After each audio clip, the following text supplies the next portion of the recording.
Hello, my friends. It's Monday, March 24th, 2025, and I'm your host, Radical Russ Belville, your Red State refugee. And welcome to the Radical Russ Show, coming to you from Rolla J Studios in my undisclosed mountain hideaway in the beautiful state of Jefferson region of Southern Oregon. We've got a great program for you today, the theme of which is local grassroots protests. All sorts of protests popping up around this country, and I'll tell you about a couple from my neck of the woods. First of all, we've got to look at some protests that self-organized in front of the Fox radio affiliate in Grants Pass, Oregon, to protest Oregon's lone GOP congressman, Cliff Bentz, from the 2nd District, who refuses to hold a town hall meeting in the most populous area of his district. So I've got audio from the protest that I stopped by to see on Saturday morning. Then we're going to take a look at what's going on with our leadership on the Republican and Democratic side. On the Democratic side, we've got Chuck Schumer once again hitting the Sunday talk show circuit to try to defend his outrageous betrayal of the House Democrats, his flip-flop on supporting the continuing resolution that empowers Musk and Doge. Also, we've got clips from Tom Homan, the human thumb that's running ICE, and his failure to understand what makes America great. What really makes us great is being a country of laws, where no man is above the law, except for the orange ones. So we got some clips about that, and we'll talk about the failure of Chuck Schumer to understand it's time for him to go. Then I got a little segment to talk about an act that happened this weekend in my social media feed where I kind of got accused of being racist. I'm not exactly sure how to take it, but we'll talk about Barack Obama, Kamala Harris, and the idea of emotional labor in trying to point out that we're being taken over by fascism and maybe do something about it. We'll get some pro and cons on that. In our regular Boycott Idaho segment, I actually don't feel like boycotting Idaho today. I have some good news coming out of Idaho. It has to do with Sarah Imana, the teacher in the West Ada School District who refuses to take down the Everyone is Welcome sign, leading to today being declared Everyone is Welcome Day in the state of Idaho. I've got all the details for you coming up. And then at the end of the show, we're going to take a look at the problem with young white men. The polls are showing that young white men are diverging so greatly from young women in the same cohort being ultra MAGA. What is it with the conservatism of Generation Z white boys? Well, as a former white boy myself, maybe I've got a few perspectives on this. All that's coming up today on the Radical Russ Show. Thanks for joining us. Remember, you can call and leave your messages of comment at our phone line, 877-RUSS-420. That's 877-RUSS-420. Or if you like numbers, 877-877-420. You can also send me an email, radicalruss@gmail.com, or find me on Blue Sky at radicalruss.com.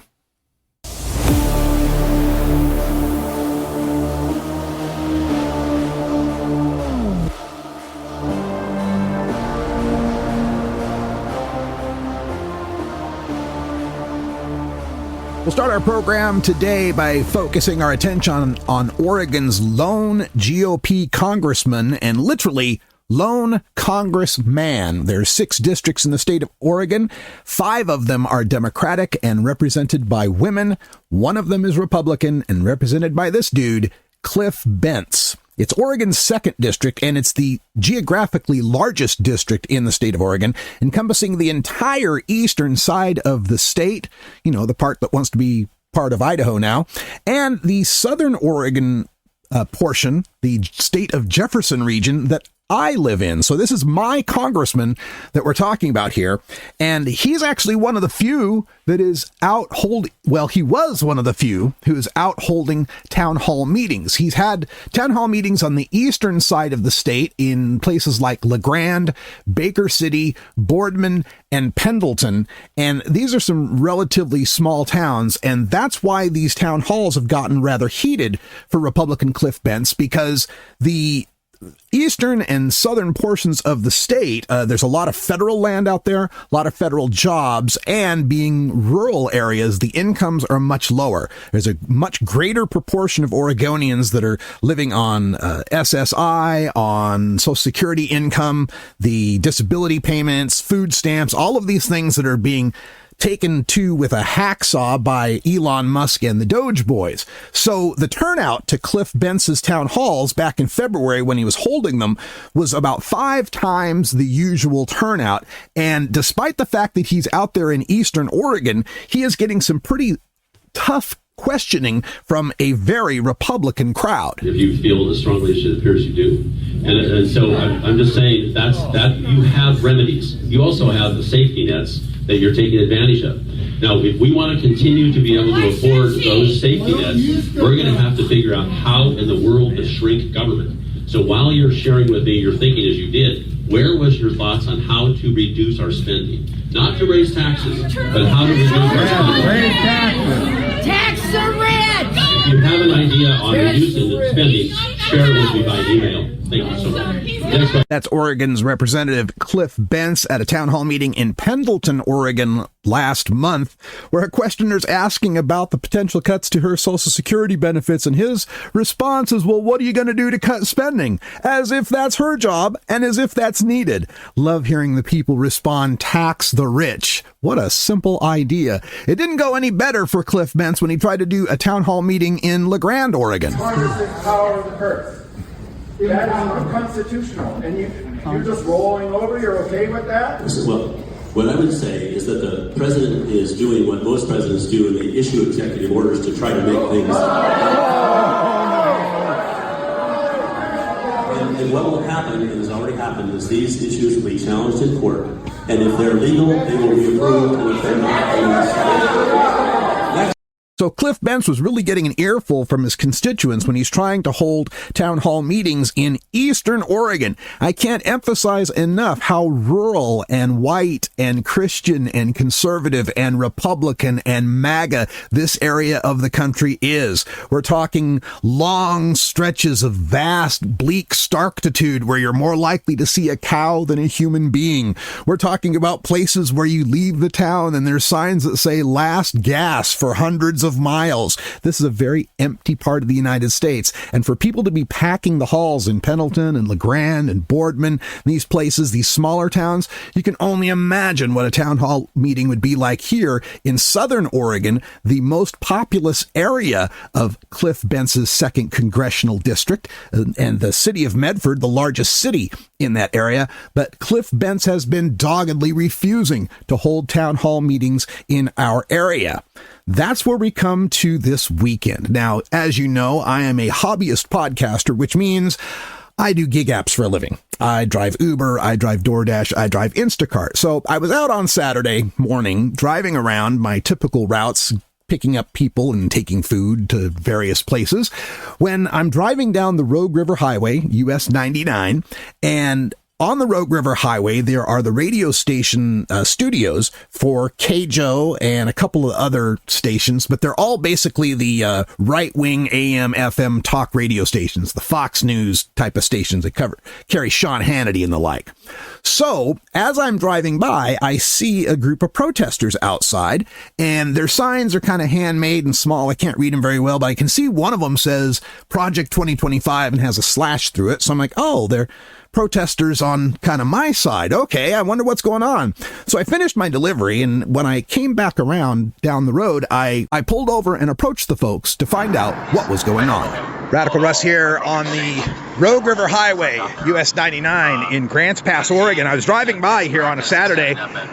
The station, Grant Pass Broadcasting, is KJO Radio, KLDR Radio, and there's a group of about, a dozen people here that are gathered because our local representative is here giving a radio interview. They're directly outside with a bullhorn because he won't hold a town hall meeting. So I'm just going to do a little recording here, see what we can get. He did receive the normal response when you do something. Who is the representative? Not consistent with Representative proper form. Bentz, Cliff Bentz, that's right. That kind of. All right. We got some signs out here. No Project 2025, no Felon 47. Another lady back here has a sign that says, "You work for us." This is folks coming out demanding a town hall meeting. This is amazing. Right here in Grants Pass. No cuts to the VA! Protect Social Security! Here is your message, Representative Bentz. Hold a town hall in your most populated area of your entire district. messages. But when you run from us and hide from us, how can we possibly share them with you? Yeah, kudos to your Republican. Oh boy, they're right outside the windows of the studio, and I don't know how well insulated that studio is or whether or not he can hear, but this is fantastic. I made my way past the young lady with the bullhorn to visit with some of the protesters, all of whom were well into their 60s. They only found out late last night. That's what they do. Oh, so they kind of hid the fact that he was going to be included. He even does that with his town hall. Oh, wow. All right. They do. And he said it was because he didn't want to be yelled at because, what did he call it? The meta scare that Democrats are trying to, even though Trump has said he won't cut Social Security or Medicare, Musk is out saying this is a Ponzi scheme. He's going to do it. So much fraud, and Trump isn't in control right They've now. already cut all of they're cutting the offices, and then people who have to do business have to go and show their ID at an office. Yeah. To go to the but office. there is no office. It's the catch-22. That's their way of saying running we're not everything. going Got to rid cut of the it, but phone we're lines gonna, and yeah, stuff. we're So gonna how cut do it. you? Yeah, about 40% of seniors get their Social Security handled by the phone. And so their solution is, let's have an 80 or 90-year-old person log on somewhere. Yes. I used to teach IT to seniors. I did too. Not going to happen. Not happening. I know. So it was about a dozen people out protesting, having only gotten the word at around 6 in the morning on a Saturday. And this was about 10:30 in the morning that we were out there for the protest. So a dozen people were willing to get up, scramble on a Saturday to get out there, to stand out on the sidewalk in the cold, wet, southern Oregon weather, to yell in a bullhorn through the windows of a radio station where their congressional representative is doing an interview because he refuses to hold a town hall meeting. This is the kind of grassroots activism that is starting to happen in the absence of leadership from the Democratic Party. People are just putting it together themselves.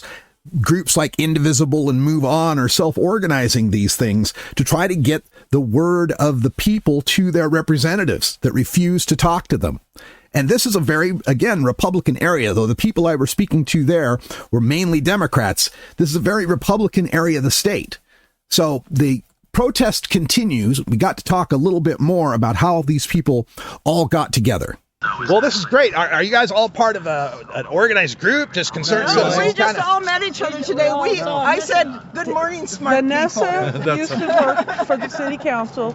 She sent me a message, but it was at midnight. I read it at 6 this morning, and I handle social media for Rogue Invisible and the Dems, and I was just scrambling to get the word out and emailing people and getting here on time. So. Well, I'm glad you're all out here doing it. Caught my eye. Just And gotta do it. it's nice to see Yay! protests Good happening to in meet Red, you. Kind Oregon. of reminds me of the 60s. Yeah. We did this in the 60s and we changed the generation. Yeah, I was like, works if you- one, but Yeah. No, we were out there We're marching. old. That's and why I think it's so funny they're scared. There's only one pretty much young person. Yeah. We're all in our Vanessa. Social Security recipients. Yeah, my partner is SSI. She's got Me a too. disability. And you Yeah. get less than $1,000 to live on. I think she's getting $1,200. SSI? that much really. No, I thought it was always the same across the board. Yeah, it's definitely not Not to live on It's alone. definitely not enough. No, and now with the housing market going, Everything's going on. And I'm out here doing Ubers and DoorDashes and Instacarts, and the last thing I need is a bunch of Social Security people coming out and taking my jobs. I don't need a bunch of seniors running around with their Instacart trying to get out of my way. Can I lift you're that? pretty No, I safe can't that lift they're it. not savvy The only with. job we could get because I they know. don't hire old people. No. I'm they do at 57 and I Walmart. can't get hired. I can't imagine trying to get a job at 65 or After I turned 70. 55, I was a Contributing to technical the illustrator. Okay. After I turned 55, I got laid off. Yeah. You think I could ever get hired? Yeah. And I was good at what I did, but everybody... Yeah, the same people that want to raise No, the I don't Social wanna Security hire you. age to 70 are the ones who won't hire you after 50. No. Right. No. How did that work? Protests continued as Cliff Bentz continued his interview on the Fox affiliate here in Grants Pass, Oregon. They were all just waiting for the interview to conclude so they could confront him as he leaves the station. So I continued speaking with some of the attendees at the protest. And in so many areas, like I'm reading about the defense minister of Denmark talking about we're going to cancel our orders for the F-35 planes because we don't know you ain't got a kill switch in there. Exactly. So American defense industry going to go to hell because all these losing all their... I heard They're not going to share secrets the with people us. are like, Why I don't would know they? if I want to come to America. I'm a foreigner. You might pick me up off the street for having a drink and take me to Venezuela. Because they don't like our protests. El Salvador. Yeah, and it's I can see the rest of the world giving us a mulligan for the first time we elected Trump, but the second time it's like, fool me once, shame on you. No, they're giving travel warnings. Yeah. I saw two countries, Germany and in the UK. Yeah. Be careful. They were like, Go in the United States. yeah, you might disappear. There's one woman who crossed it. Did you see? She's from the UK. She crossed she had a visa, and she was hiking across the border into Canada, and apparently the visa she had for there wasn't correct, and they sent her back, and she has disappeared from the UK. They pulled a Navalny. That's what I said. They pulled a Navalny on her. Well, that's scary. My thanks to Vanessa and the folks behind Indivisible there in Southern Oregon and the citizens who showed up on the streets of Grants Pass to protest Oregon's lone GOP congressman, Cliff Bentz. Energy and Commerce. And I know I've seen your staff out there wandering back and forth, and I don't know what kind of time schedule you have, but you tell me if you need to go. Probably about 4 minutes. About 2 more minutes. All right.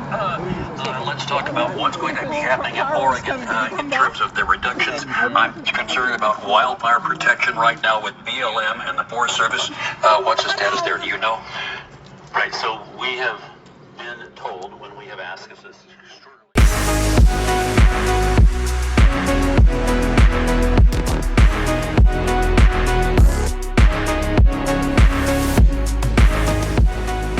Chuck Schumer is out on the Sunday shows, continuing to try to bail himself out from the debacle of betraying the House Democrats and voting for the continuing resolution that gave Doge and Musk all the blank check they need to go throughout our federal government to lay waste, to destroy, to pillage, to pilfer.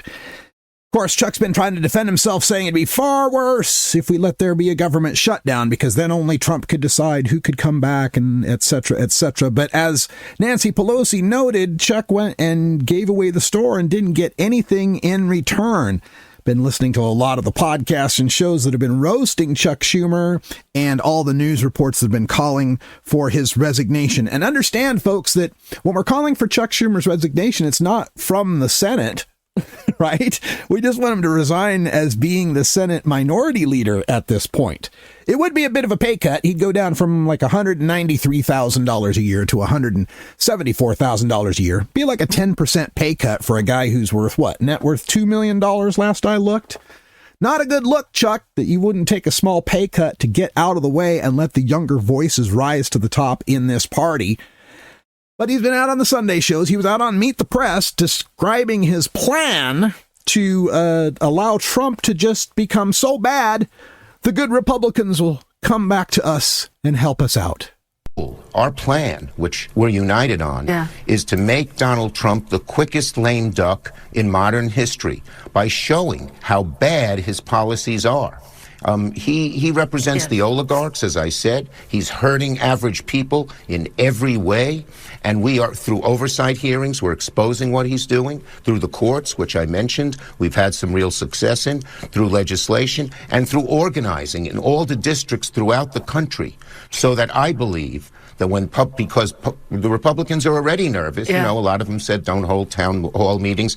I believe by 2026, the Republicans in the House and Senate will feel like they're rats on a sinking ship because we have so gone after Trump and all the horrible things he's doing, and they will know it, see it, hate it, and act on it. The good Republicans, lame duck. He's going to make Trump the quickest lame duck. Well, first of all, at least according to the Constitution, the way it's written right now and the way it's been interpreted up until now, he's already a lame duck.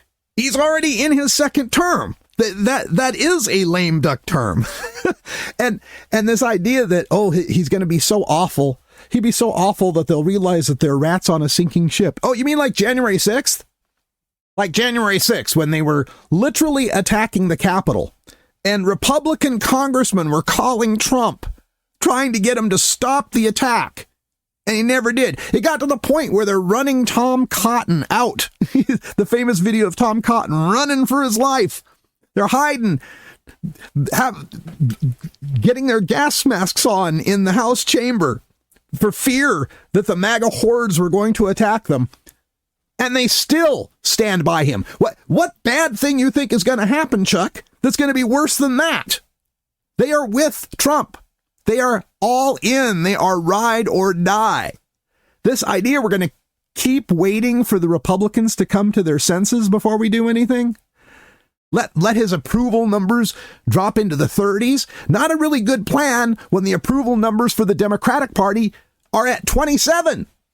You're going to have to get lower than 30. Democrats right now are underwater with their own voters. Yeah, there was 49% approval for the party in the last poll, and in the most recent poll, it's down to 40. They're like 9 points underwater with their own voters. But this seniority, the power structure, they just can't make a change. They just can't get out of the mores and the norms that they've been used to. And I keep telling you, it's this class of Democrats from the Congress that was in 1981 that had to serve during those first couple of terms of Ronald Reagan. I swear they've got PTSD. They've just got this mistaken understanding of what this country is all about. Chuck Schumer is clearly not the leader for our time. And the idea that we're just going to keep waiting while people are extraordinarily renditioned out to El Salvador prisons, these gulags, these work camps, these concentration camps that are happening, that we're just going to continue to watch as our allies issue travel advisories to not come to the United States of America for fear you're going to get disappeared, that our allies are canceling their contracts with our defense contractors because they don't know that we might not betray them in the future. We are isolating ourselves on the world stage. But yeah, those Republicans, they're going to come around any minute now, Chuck.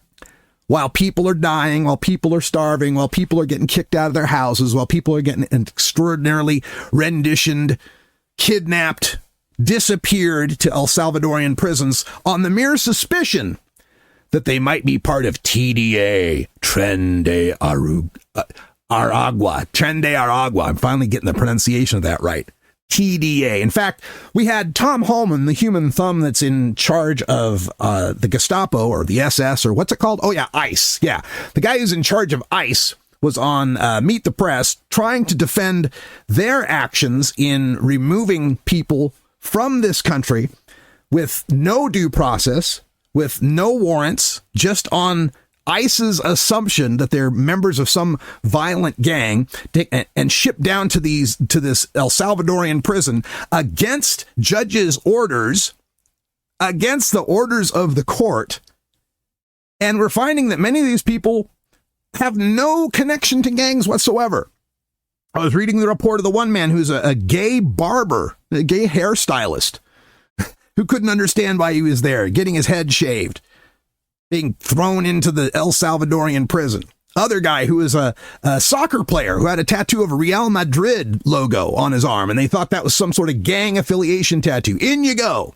You know what they're doing with this rendition, with this capturing of these migrants, is just what they're doing in Doge when they're removing the DEI purge. They're just going into their artificial intelligence and typing in gay, and anything gay we get rid of. They type in black, anything black we get rid of. And then if someone complains later, oh, hey, you got rid of Jackie Robinson, you got rid of the Enola Gay. Oh, we'll put that back up.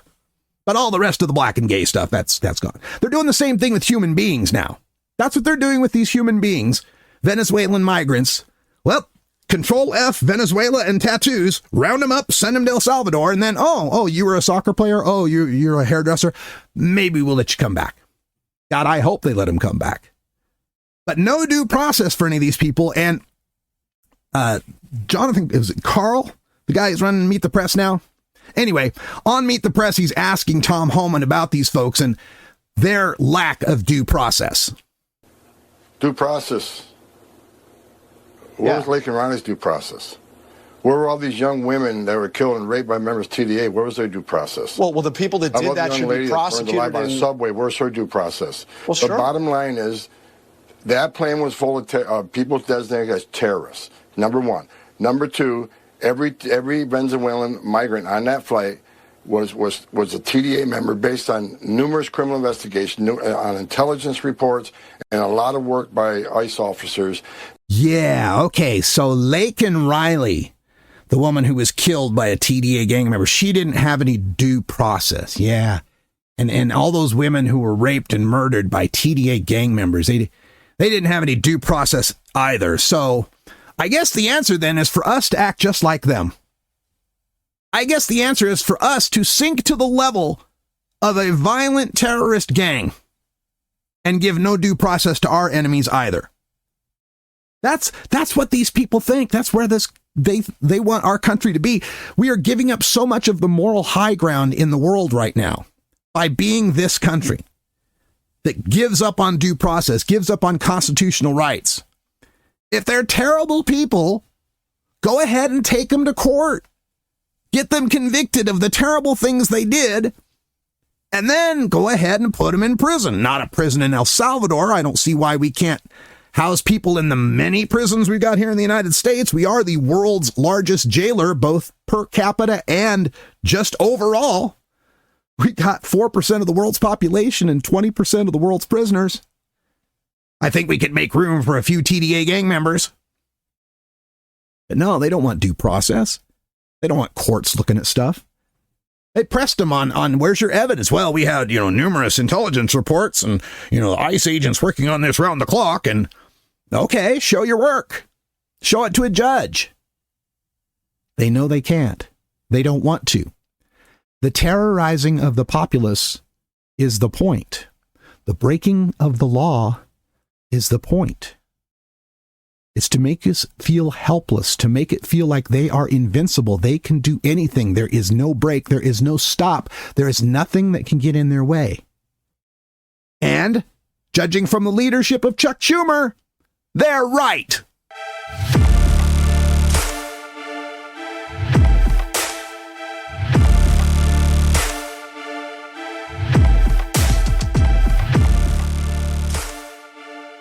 This weekend on my Blue Sky social media account, I got added to a moderation list. And for those of you who aren't on social media, a moderation list is one that is just a collection of accounts that you can either follow or block based on a certain standard that's set up by whoever makes a list. So you could have, list of Cubs fans or list of idiot politicians or whatever, right?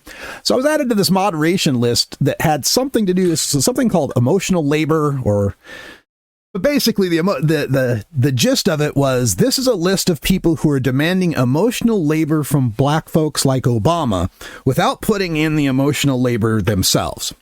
I struggled to figure out why I was getting this, and I kind of looked back through my posting, and I figured it had to do with my talks on the podcast or my posts having to do with calling on Barack Obama to speak out about what's going on with the destruction of our democracy. I think I asked, where is Barack Obama?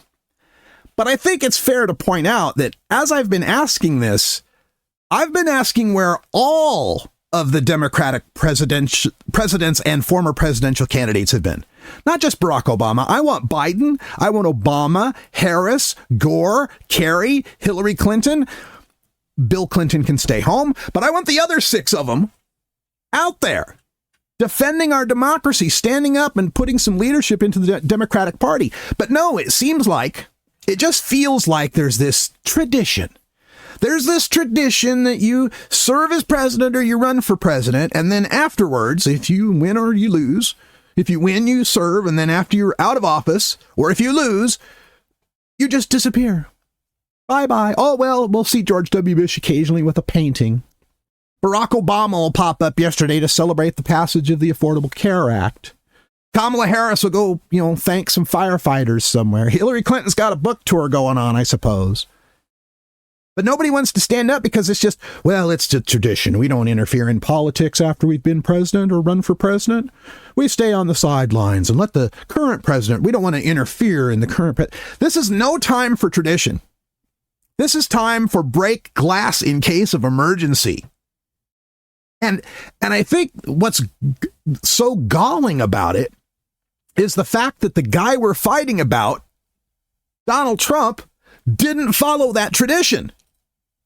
He served as president, lost his election, held an insurrection, attacked the Capitol for the first time, did not participate in the peaceful transfer of power. He has done everything to flout every tradition, norm, rule, law, and regulation. And now he's president again. He stayed.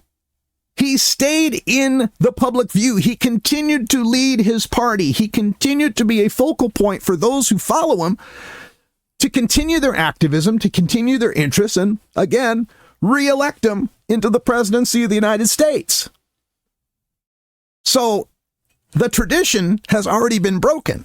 And to continue to fight within the confines of tradition is going to be to continue to lose. I'm not asking Barack Obama to do anything that I wouldn't do myself.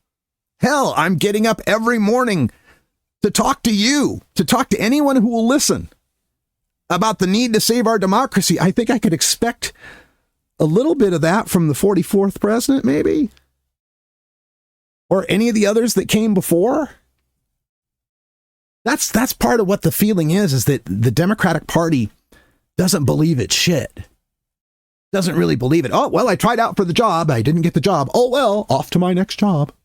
That it's not really a passion, that you don't have any deep, abiding love for this country and its systems. This is the time when we need leadership, elder statesmen in the party. And so far, the only one of the former candidates or office holders that's stepping up is Tim Walz, governor of Minnesota, which, because in my mind, I believe he believes his shit. He believes in feeding kids and helping people and boosting the economy for the poor among us. And it also reveals to me something that happens on the left quite a bit. And that is this automatic assumption of bad faith from people in minority communities when it comes to white folks trying to join the fight. That's what I felt when I got that whole list thing of the Barack Obama thing. Oh, see, here's another white guy calling on black people to carry all the load. And maybe that's true for some people. I can understand why some people might jump to that conclusion. But take a look at my record. Take a look at my history. I served this country in the National Guard. I believe in the hope of this country. And I believe that what makes this country great are all the people who have been fighting to make it live up to the standards that were first proclaimed in the 1700s, that all men are created equal and justice for all. To keep further defining all as all of us. Everyone is welcome. Talk about that in our next segment. So no, I'm not calling on Barack Obama or Kamala Harris or anyone to do anything I wouldn't call on also the white politicians Hillary Clinton and Al Gore to be doing. Where are they? Where is John Kerry? Now, the alternate take on this would be maybe we don't want them out there. Maybe that's a bad idea. Because as I'm reading a lot of the post-mortems of the 2024 election, it seems to be that the overarching theme was a rejection of the status quo. A rejection of the status quo, that people aren't getting ahead, people see the country is on the wrong track, and they see Democrats as beholden to an old way of doing things. And sure, I can see that point. Maybe we don't want to have Joe Biden and Barack Obama and Hillary Clinton reminding us of, oh yeah, the neoliberal Democrats that couldn't get a $15 minimum wage past the Senate parliamentarian. The neoliberal Democrats that couldn't get public option past their own Joe Lieberman.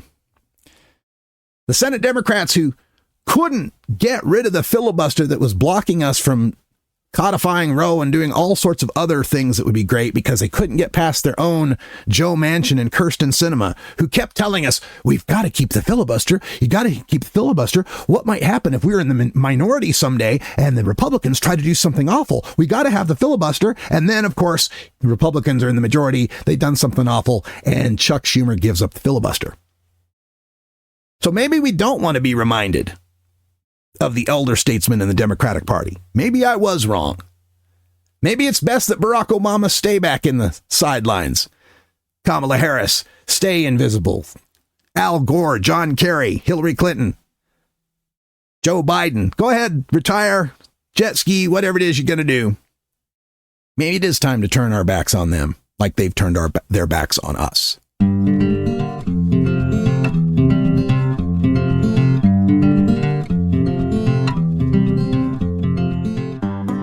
Time for our regular segment on Boycott Idaho, why you should avoid the handmade state, and in particular, boycott the Idaho potato. There is no red state more associated with one single product than Idaho and the potato. But, you know, we're going to take a detour this time from Boycott Idaho because I give Idaho a lot of crap, deservedly so, and I have the right to do so, having been born and raised there as a sixth-generation Idahoan. But there are still good people in Idaho that are trapped there for one reason or the other, or folks like my parents who just love the place despite its politics. And those folks deserve a shout out this week because of what's been happening in the organization around Everyone is Welcome Day. We've been telling you this story in the Boycott Idaho segment of Sarah Imana, the teacher in the West Ada School District in Meridian, Idaho, sixth grade teacher who'd put up a sign that said, "Everyone is welcome." In her school classroom. The "Everyone is Welcome" sign just has the words "Everyone is welcome" with some hands below it of differing colors: white hands, brown hands, beige hands, black hands, with little hearts in them. Everyone is welcome, something you'd expect to see in a sixth grade classroom. But she was told by the school district that she had to take those posters down because they violated the state's anti-DEI policies, that they were too political in nature. And in fact, the head of curriculum there even told her, went so far as to say the quiet part out loud, that the words "everyone is welcome" aren't the problem. It's the black, brown, and white hands. That could be considered a political statement. What does this guy think "everyone is welcome" means? If not everyone. And that's pretty much what people have been responding in Idaho in their protests here, saying that "everyone is welcome" is not a political message. And the teacher, Sarah Imana, even said the only possible other interpretation is racist. So there's been some activism happening. I spoke to my mom this week about it, and she told me that there's volunteers that are putting together T-shirts that have the "Everyone is Welcome" sign on them. And at last count, they had printed over 12,000 of these T-shirts. They cannot keep up with demand. So there's been a couple of events planned, and one of them happened yesterday. On Sunday, volunteers in Boise went out to the West Ada School District offices and chalked up their sidewalks full of the message "Everyone is welcome." They even interviewed one of the moms and one of the students who was behind the protest. We want to prove to West Ada that we are not the only ones that feel this way, that we are not a small minority of people that feel this way, that we are a large majority that feel as if the statement "everyone is welcome" is not political, nor should the existence of people be political. Because if you look down at yourself, every single person will see a skin color. That is in no way political because it applies to everyone. And I think that these people need to be told really clearly how wrong they are when they say that she needed to take that down, because that's not a world I want to live in. The weekend event chalking the sidewalks in front of the West Ada School District offices comes on the heels of a protest walkout by students at Renaissance High School in Meridian, Idaho, in the same West Ada School District. The students gathered outside of the offices, chanted, protested, and gave speeches. Support our teachers! Support our teachers! Support our teachers! I entered that classroom and I felt welcome. I think everybody deserves here to also feel welcome. Who's welcome here? Everyone is welcome here! When we're not able to make our education more diverse, we make people feel more welcome. I'm very glad to be here in protest of this censorship, and I will always be fighting for the side of diversity, for the side of inclusivity.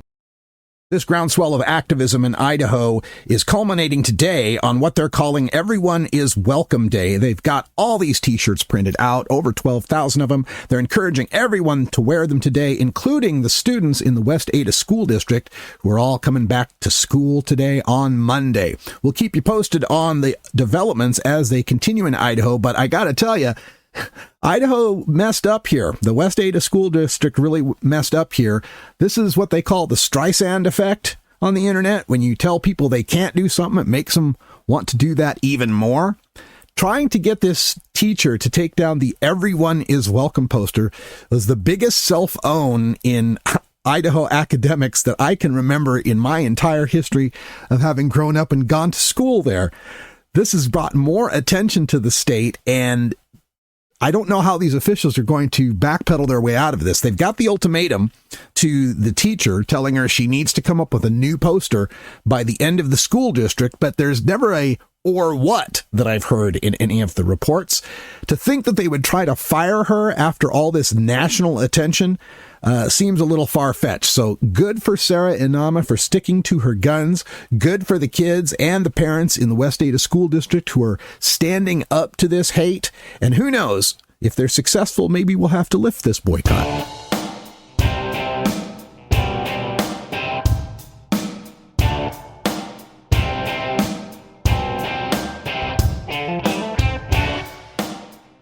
Democrats have a young white male problem. When we looked at the election results, you look at Gen Z white voters, the young white men, voted 67% for Donald Trump over Kamala Harris. And we get a similar number for millennial white men, 67% for Trump over Kamala Harris. And some people out there are quick to dismiss these kind of things as just simple racism. Oh, they just couldn't vote for a black person, or sexism. They just couldn't vote for a woman. But I really think that's way too reductive and simple an explanation. I think that we need to look at some of the factors that are affecting young white guys in this country right now.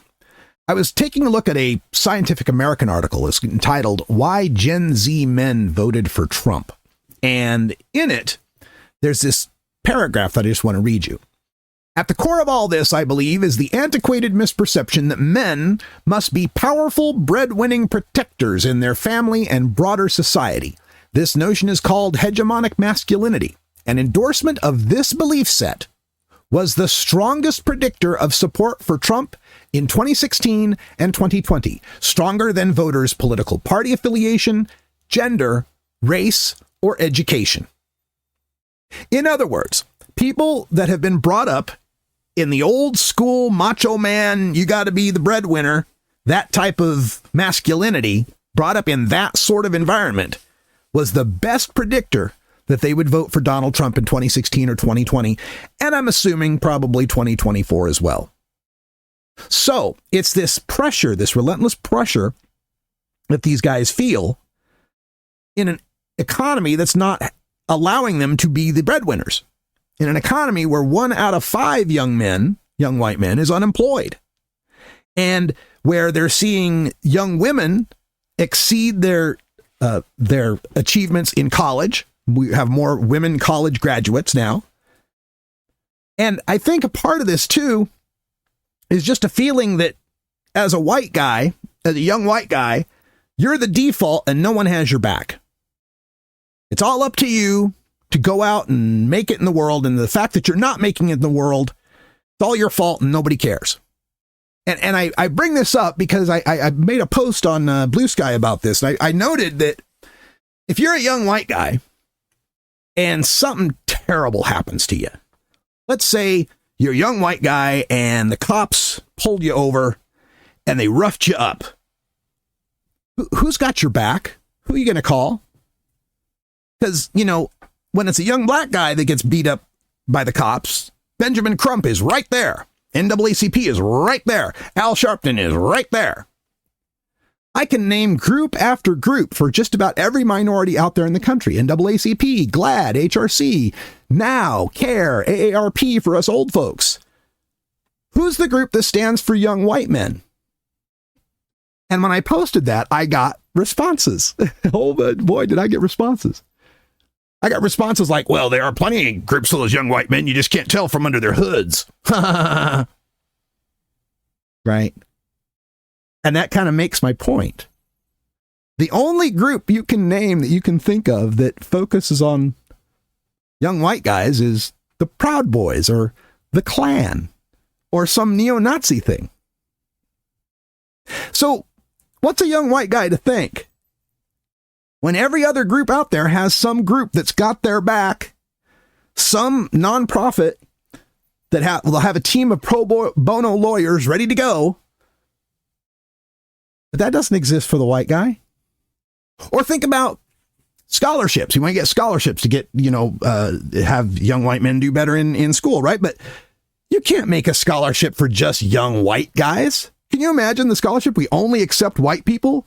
I mean, there is one out there. I looked it up. Milo Yiannopoulos. You remember that guy, the right winger? Yeah, he's got one for just white people. But if you suggest that in an honest sense, people will, again, white power. It's all about white power. We can't focus exclusively on white kids. Anything that's going to help young white guys has to be something that helps everybody. Can't be focused on just young white guys, but we can have all sorts of focused scholarships for young black guys. We got historically black colleges and universities. We've got all sorts of things in that respect. And I'm not saying we shouldn't have those, and I'm not ignorant of what led them to exist. Of course, black people have had it worse. That was the other comment I got back from people too. Was, what about these poor white guys? And this one commenter said, what, is the majority control of governments and business and laws of most Western nations not enough? That's the response we get. It's all these this condescending. Well, look, if you're an 18-year-old white guy out there, you're nowhere near control of government or business or laws. Yeah, sure, old 50-something white guys like me, yeah, we got it made, right?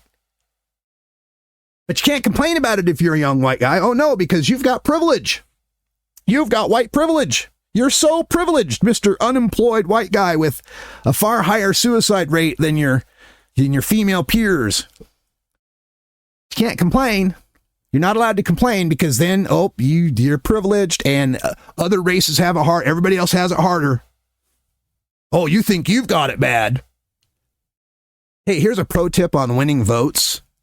If someone's out there suffering and complaining about it, telling them someone else has it worse and you should shut up and stop complaining isn't going to win you a lot of votes.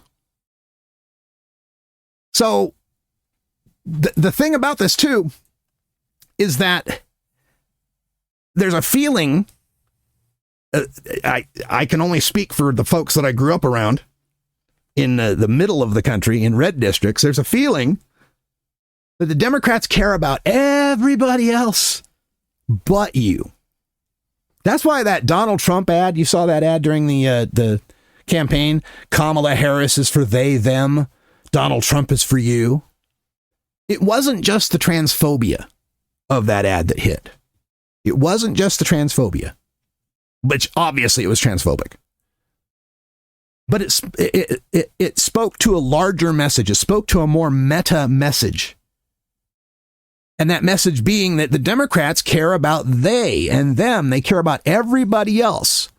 Democrats will howl about the black kids, the Black Lives Matter. Democrats will howl about the immigrants. Democrats will howl about the treatment of the gay and the lesbians. Democrats will howl about the lack of women's rights. But guys, white guys, you're on your own. Go out there and be breadwinners and stop complaining because you're privileged. Gee, I wonder why they turned to Donald Trump. So and when there is a focus on white guys, it's about how shitty they are. Oh, the toxic masculinity. Oh, the toxic masculinity.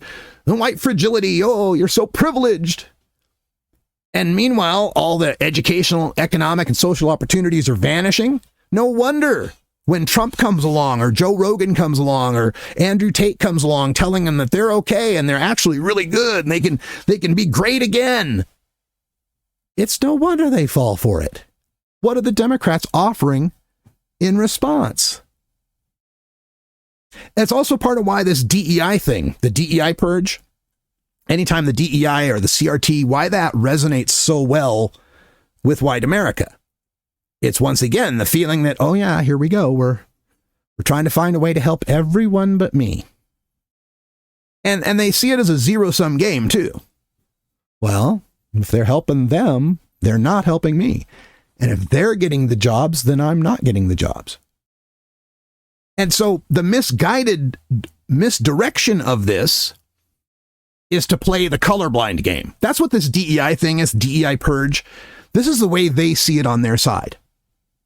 It's kind of like the COVID thing, right? If we don't test for it, we won't know it's there, right? If we don't point out race or color or gender presentation, we won't know it's there. We'll just treat everyone equally by not recognizing any differences between them. That's where their heads are on this. They think specifically mentioning the race of someone or the gender of someone is specifically a way to exclude them, a way to separate from them, that we're not all in this together. Now, obviously, it's bullshit. The way they're going about it is bullshit. It's all about being white and delightsome and bringing it back to, Christian white patriarchal heteronormativity, to throw a whole bunch of left-wing $8 words at you. And obviously, I'm not for it. I'm educated and enlightened on this and welcome diversity, and everyone is welcome here. Of course. But if we don't get into the heads of the people who can be changed on this, the people who are going along to get along, not the hardcore MAGA racist types, not the Proud Boy types, right? They're unreachable. But I can't believe it's all of them. I can't believe it's everyone out there. I've got so many relatives and friends back in Idaho who aren't political people, who don't know a policy from a polity. They have no idea what's going on with other than big, broad brushstrokes. But they're good people. And in their day-to-day interactions with others, they're not bigoted. So how come the bigotry and the racism isn't a deal breaker for them? How could they find a way to hold their nose? Some of my Christian relatives, like the born-again Christian types, voting for Trump, finding a way to hold their nose and vote for Trump. I think there's a way to get to them. I think we can get to them if we start focusing a bit on their problems. That's one of the things Trump did that was so brilliant, is he started to treat white people like Democrats treat everyone else, focusing on them as a group and what their needs are. And unfortunately, he does that to the detriment of everyone else's needs. I think we have a better plan. And I do support the plans that lift the rising tide that lifts the boats for everyone. Things like raising the minimum wage and such. But we need to find a way to be able to talk about the specific problems of young white men without it devolving into accusations of racism or disinclusion or bigotry.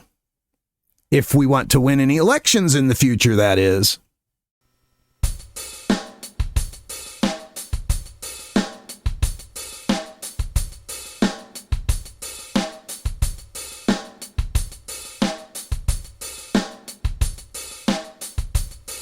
Then it goes down smooth. All right, that's all the time we got for today's show. Thanks for joining us, and thanks to the protesters out there for allowing me to use your voice as an audio. Also wanted to mention use of some clips from KTVB and KIVI-TV in Boise, Idaho, and clips from Meet the Press, all used with fair use under our copyright laws. The Radical Russ Show is produced, directed, researched, written, recited, posted, and catered by me, Radical Russ Belville, and is governed by Creative Commons Share-alike licensing. My main theme is We Love the Herb by Herbal Nation, and interstitial music is by freestockmusic.com and VTEMO, courtesy of freetouse.com/music. You can email me at radicalruss@gmail.com, call my message line at 877-RUSS-420, that's 877-877-420, and reach me on social media on Blue Sky as radicalruss.com. And nowhere else. You can support this podcast financially by donating to Radical Russ on Venmo, Rad Russ on Cash App, or via PayPal on my website at radicalruss.com.